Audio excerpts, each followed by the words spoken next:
एक साधक ने सकाम निष्काम प्रेम के बारे में जिज्ञासा प्रकट की है। ये दो शब्द हैं, सकाम निष्काम। वैसे तो बहुत गंभीर और लंबा विषय है, संक्षेप में समझ लीजिए। दो क्षेत्र है, एक भगवान का क्षेत्र, एक माया का क्षेत्र, और तीसरा तो जीव स्वयं है ही है। बस तीन ही तत्व सनातन है, भगवान, जीव, माया। तो जीव तो करता है, हर एक कर्म का करता है, तो वो या तो भगवान की ओर जाएगा या तो माया की ओर, संसार की ओर जाएगा। तीसरा कोई एरिया है ही नहीं जहां कोई जीव जाए। तो वो सकाम निष्काम जो प्रेम है वो भी दो ही एरिया में हो सकता है। या तो संसार में सकाम निष्काम प्रेम होगा या तो भगवान में सकाम निष्काम प्रेम होगा, बस। तो संसार में जो सकाम और निष्काम प्रेम है उसकी परिभाषा सीधी सी यही है कि अपने सुख की कामना से जो मन का अटैचमेंट करता है उसको संसारी सकाम प्रेम कहते हैं। मां से, बाप से, बीवी से, पति से, किसी से भी जो अपनी इंद्रियों के सुख के लिए, अपनी इच्छा की पूर्ति के लिए किसी से प्रेम करता है वो सकाम प्रेम है, यानी कामना युक्त प्रेम है। सकाम माने कामना युक्त, अपनी कामना, अपनी इच्छा। तो ये तो आप लोग अनादिकाल से कर रहे हैं, जानते ही हैं। अपनी इंद्रियों के सुख के लिए बाप से प्यार करते हैं, माँ से करते हैं, स्त्री से करते हैं, पति से करते हैं। ये सकाम प्रेम तो सारा संसार जानता है। अब संसारी क्षेत्र में निष्काम प्रेम भी अगर कोई कर ले है असंभव। जब तक जीव को दिव्यानंद न प्राप्त हो जाएगा,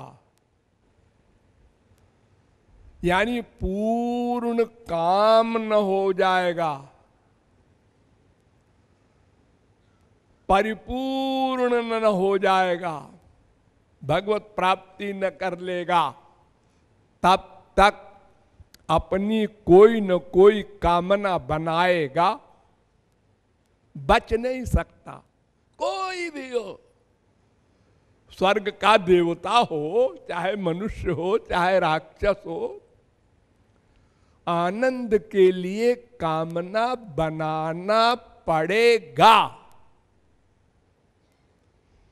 तो निष्काम प्रेम संसार में कैसे करेगा? लेकिन अगर कोई कर भी ले तो उसके सुख के लिए करे। थोड़ी सी झलक माँ बाप में मिलती है। जब बच्चा पैदा होता है तो माँ उससे प्यार करती है, उसका काम करती है। और बच्चा माँ का तो कुछ काम करता नहीं हो तो बेचारा कुछ जानते ही नहीं माँ बाप क्या बलाए है। तो आप कह सकते हैं कि ये निष्काम प्रेम है, क्योंकि मां बच्चे से प्यार कर रही है बच्चे के सुख के लिए। उसको नहलाती है, धुलाती है, खिलाती है, पिलाती है, सब काम करती है तुरंत के पैदा हुए बच्चे की, तो वो निष्काम प्रेम करती है नहीं, लेकिन दिखता है, क्योंकि बच्चे के मन में भी छुपी हुई कामना है, ये बच्चा बड़ा होगा तो हमारी सेवा करेगा, ये हमको स्वर्ग लोक भेजेगा। अनेक प्रकार की कामनाएं होती हैं मां के पेट में बच्चा आते ही। इसको देखेंगे सुख मिलेगा जब बच्चा होगा, फिर ये अनेक प्रकार की बाल लीलाएं करेगा, हमको सुख मिलेगा, हम इसको दूध पिलाएंगे तो सुख मिलेगा। ये तमाम कामनाएं होती हैं छुपी हुई। लेकिन अगर कोई संसार में निष्काम प्रेम कर भी ले तो जिससे प्रेम करेगा उसी की प्राप्ति हो जाएगी। नोट करो, सावधान हो के समझो। संसार में किसी से चाहे सकाम प्रेम करो चाहे निष्काम प्रेम करो, दोनों का फल यह होगा कि हम जिससे प्रेम करेंगे उसी की प्राप्ति होगी मरने के बाद। हम जिससे प्यार कर रहे हैं वो मां मरने के बाद पाप करने के कारण गधी बनी, तो हमको भी गधी का बच्चा बनना पड़ेगा। हम जिससे प्यार करेंगे वो जो गति पाएगा मरने के बाद वही हमको भी मिलेगी। एक हिरण से प्यार कर लिया जड़ भरत परमहंस ने, तो मरने के बाद हिरण बनना पड़ा। जीवन मुक्त ज्ञानी अज्ञानी की कौन कहे।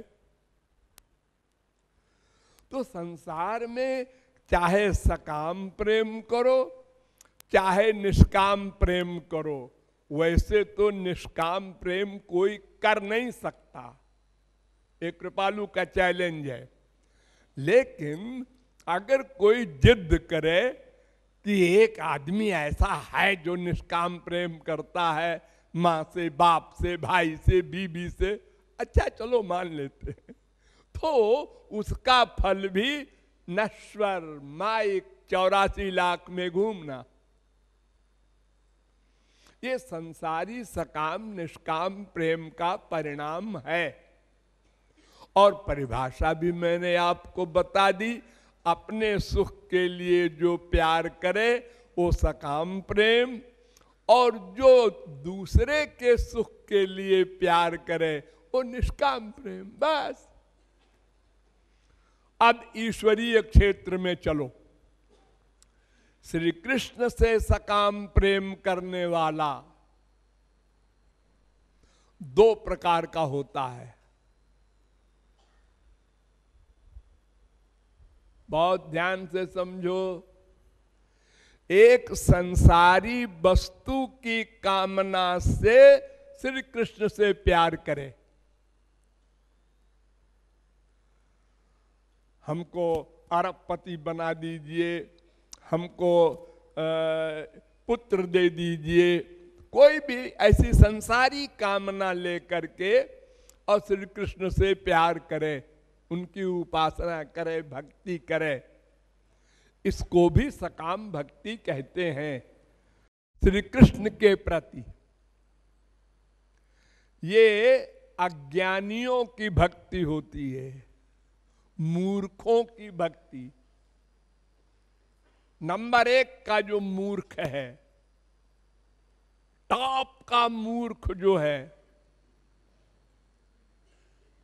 वो ऐसी भक्ति करता है कि संसार मांगता है भगवान से। यानी उसको यह भी अभी तक पता नहीं है कि हम जो आनंद चाहते हैं वो संसार में है कि भगवान के पास है। ये जो पहला अध्याय है काका गागा कि संसार में आनंद नहीं है, हम आत्मा हैं, हमारा आनंद भगवान में ही है, ये बात भी अभी वो नहीं समझा। तभी तो संसार मांगता है भगवान से। इसलिए वो घोर अज्ञानी, घोर मूर्ख, घोर अभागा वो भगवत प्राप्ति कर ले, ये असंभव है। क्यों? इसलिए कि उसकी उपासना भगवान की है ही नहीं। वो तो संसार चाहता है, संसार की उपासना कहलाएगी। और फिर अगर हम यह भी मान ले कि भगवान संसारी कामना भी पूरा कर देंगे तो ये सिद्धांत रहित है, असंभव। देखो, जिसके मामा भगवान श्री कृष्ण और जिसका बाप अर्जुन, महापुरुषों का दादा, और ब्याह कराने वाले भगवान के अवतार वेद व्यास, वो उत्तरा विधवा हो गई, अभिमन्यु मारा गया, जुआवस्था में निरपराध। न भगवान ने बचाया, न अर्जुन ने बचाया, न वेद व्यास ने बचाया। सबने कह दिया प्रारब्ध है तो हम लोग कुछ नहीं कर सकते। तो प्रारब्ध को भगवान भी नहीं काटते, महापुरुष भी नहीं काट सका कि अभिमन्यु को जिंदा कर दे, अर्जुन भी। तो फिर हम अगर संसार भगवान से मांगेंगे और हमारे प्रारब्ध में नहीं है तो वो कैसे देंगे? वो कह देंगे भाई ये मामला तो सरकारी है, ये तो कानून के अनुसार काम होगा, इसमें कोई रियायत नहीं। राम के बाप दशरथ जी मर गए तो राम ने नहीं बचाया। सर्वसमर्थ ब्रह्म राम लाखों बंदरों को बचा लिया, मरे हुओं को जो युद्ध में मर गए थे, और बाप को नहीं बचाया।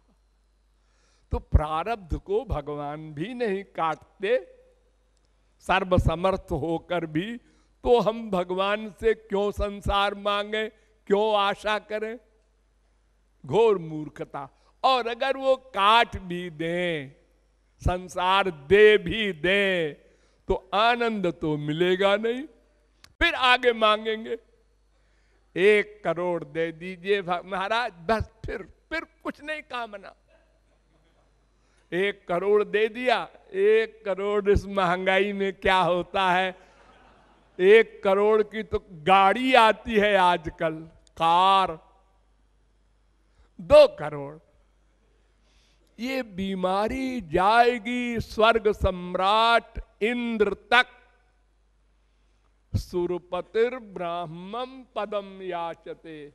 स्वर्ग सम्राट इंद्र ब्रह्मा का पद मांगता है। फिर तुम्हारी हैसियत क्या है? तो तुम रोज ऐसे मांगते जाओगे और भगवान कहां तक पूरा करेंगे? और अगर कर भी दें तो आनंद तो मिलेगा नहीं, तृष्णा बढ़ती जाएगी।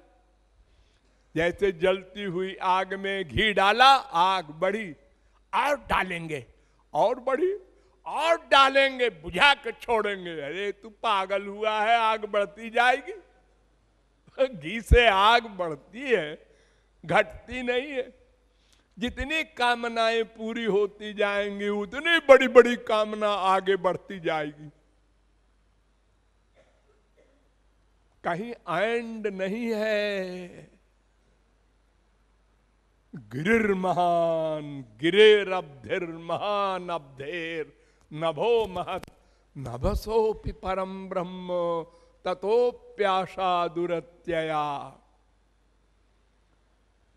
पहाड़ बड़ा होता है, उससे बड़ा समुद्र, उससे बड़ा आकाश, उससे बड़ा भगवान, उससे बड़ी तृष्णा कामना ये कभी पूरी नहीं हो सकती।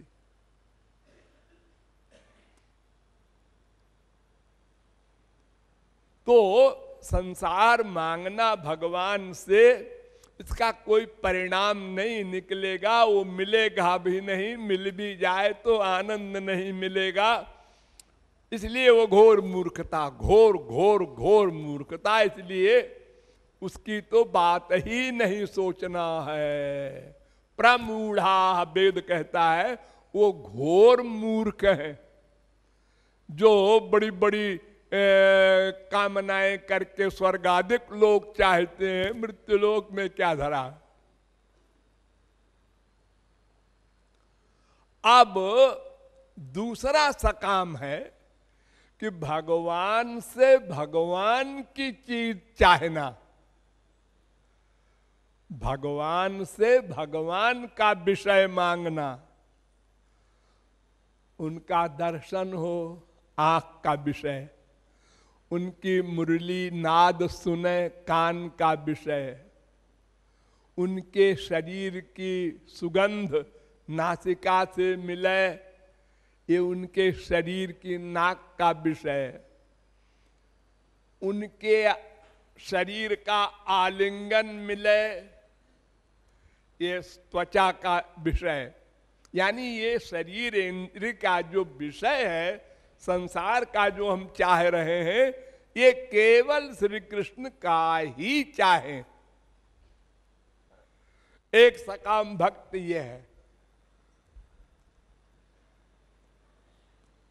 यह भी डेंजरस है, ये भी अच्छा नहीं। क्यों? इससे माया निवृत्ति हो जाएगी, आनंद प्राप्ति भी हो जाएगी, लेकिन वो प्रेम नहीं मिलेगा जो महाभाव का गोपियों का है। भगवत प्राप्ति हो जाएगी, गोलोक भी मिल जाएगा और दिव्य प्रेम भी मिल जाएगा, प्रेमा भक्ति तक वो जाएगा, उसके आगे नहीं जाएगा। यानी गुड़ खाने को मिल जाएगा, चीनी मिश्री रसगुल्ला ये सब नहीं मिलेगा। प्लस खतरा भी है। क्या खतरा है? जैसे हमने भगवान के दर्शन की कामना बना ली, हाँ, अब वो दर्शन नहीं हुआ। 1 दिन हुए, 2 दिन बीते, 4 दिन बीते, 1 महीना, 1 वर्ष, 10 वर्ष, तो क्या होगा फिर? निराशा आ जाएगी। अरे रोते रोते 10 साल हो गए जी। ये संत लोग जो कहते हैं रोने से भगवान मिलते हैं, ऐसा बकवास है। हमको भगवान नहीं मिलेंगे। फिर वो अबाउट टर्न हो सकता है जो सकाम भक्ति करेगा। ये भगवान का ही विषय चाहता है, ध्यान रहे।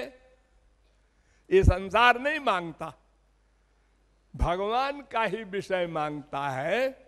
लेकिन कामना है तो कामना कोई भी हो, यदि वो पूरी नहीं होगी तो उससे उसको अशांति होगी और वो प्रेम शिथिल हो जाएगा, ढीला पड़ जाएगा।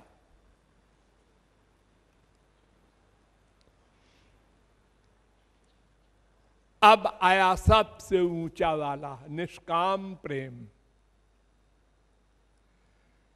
यही पाठ हम आप लोगों को पढ़ाते हैं, निष्काम प्रेम, श्री कृष्ण का निष्काम प्रेम। ये क्या है, कैसे किया जाता है, क्या फल मिलता है, ये सब फिर बताएंगे।